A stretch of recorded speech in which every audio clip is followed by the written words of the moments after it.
Hi, Professor Finocchio. This is my video regarding assessments. So the first question asks, why do we assess students? We assess students to determine whether or not they're understanding the content that is being taught in the classroom.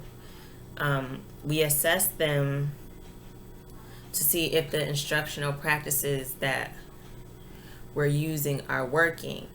That can be done through formative assessments and then a summative assessment. Another reason we assess students is to determine whether this student is on par with other students in their peer or age group.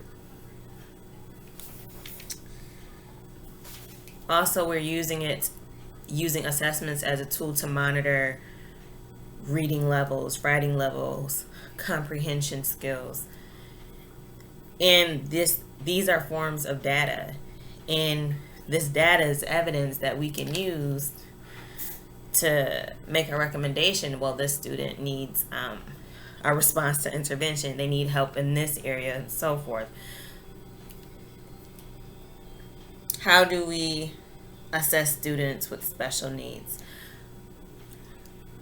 I feel like we do assess them with the formative assessments as well, but it's a little more in depth. I wrote down some information. Criterion, I apologize if I pronounced that wrong. Reference test, so comparing the performance of the mastery of the content to what is being tested.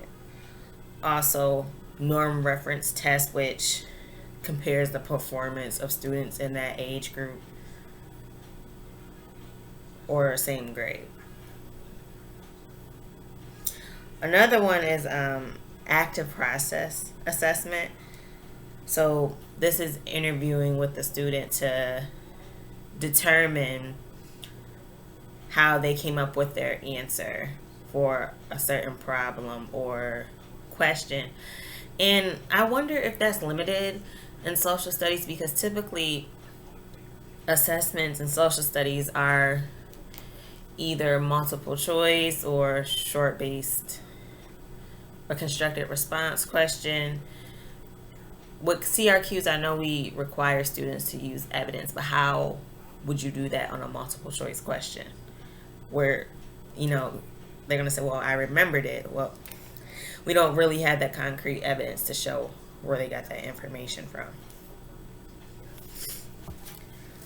How do we adapt and modify assessments for students with special needs? Students will receive more time on an assessment. It's based on what the student's disability is. Some students can receive the test administered to them differently. Some students require reading of certain sections. I know in my placement, some students had to have the test read to them because they couldn't comprehend some words within the text. The scoring limits, the scoring thresholds are changed for these students. So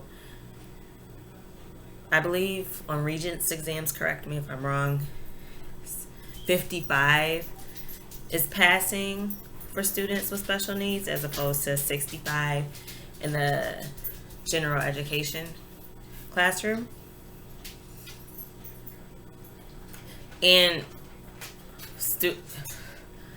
I wouldn't say a language is a disability, but I know exams can be offered in other languages.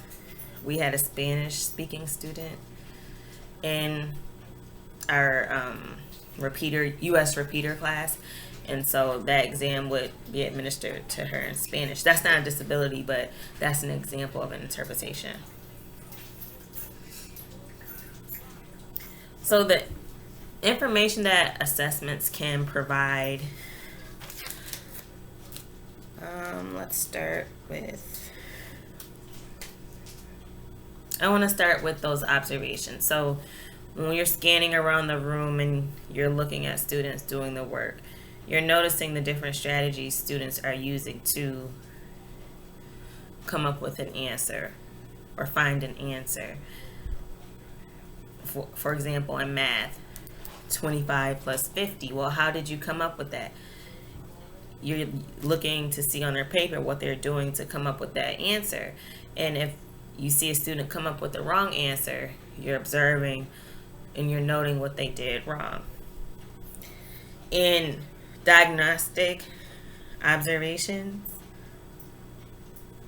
they should be used in combination with other assessments to make educational decisions.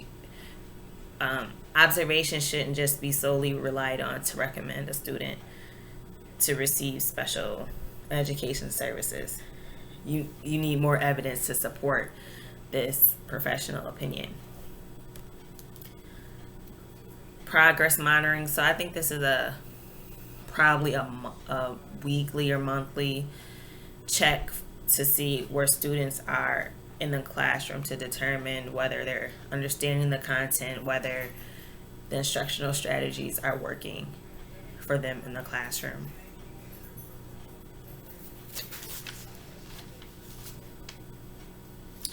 Curriculum-based measures, CBM. So this monitors students' performance that they're aligned with the curricular goals and the instructional techniques used in the classroom. And it's used to determine what the student needs.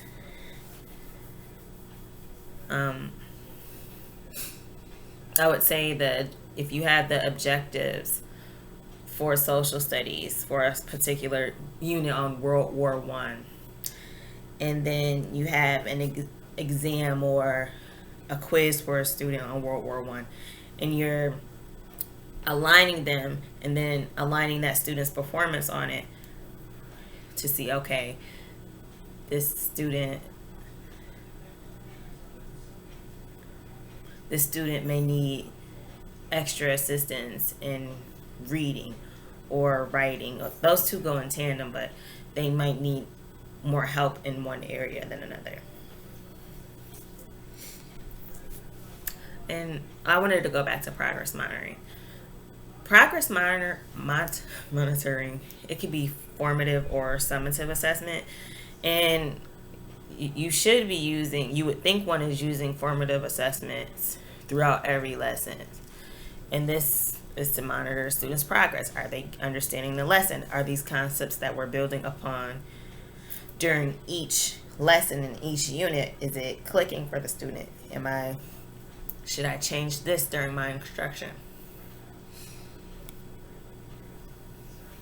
Okay. And that is it. Thank you.